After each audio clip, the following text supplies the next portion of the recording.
নিজের গুনার কথা মনে করিয়া একটু মালিকের দরবারে ভালো করিয়া কান্দেন আর মাপ চান।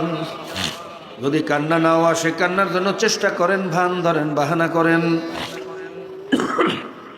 হাদিসের ভিতরে আসছে ইবুকু ইবুকু ওয়া ইল্লাম তাবকু ফাতাবাকু, তোমরা কান্দো কান্দো, কান্না না আসলে একটু কান্নার ভান করো। মুখটারে ভাঙ্গে সরিয়া মাথাটারে নত করিয়া কান্নার জন্য চেষ্টা করো, বাহানা করো। দেখবে একসময় আল্লাহর ফজলে করমে চক্ষু দিয়া পানি চলিয়া আসবে। আর যদি মাওলার ভয়ে, মাওলার মোহাব্বতে চক্ষু দিয়া পানি বাহির হইয়া যায়, মান বাকা মিন খাশিয়াতিল্লাহি ফাকাদ হারামাল্লাহু তিলকা আইনা আলান নার, চোখে পানিওয়ালা বান্দা বান্দীদের উপরে বলে জাহান্নামের আগুন হারাম।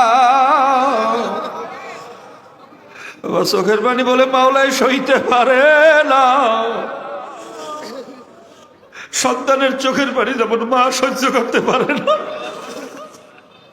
আমার মাওলা বলে আমি তোর মায়ের চেয়ে আমি তোদেরকে বেশি ভালোবাসি।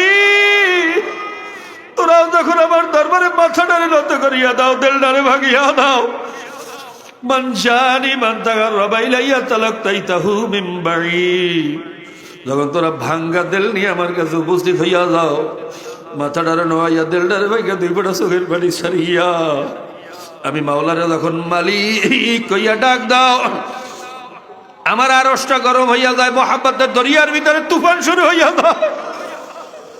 তালাক্তাইতাহু মিন বাঈদ, আমি দৌড়াইয়া যাইয়া রহমতের কোলে না লইয়ার পারি না।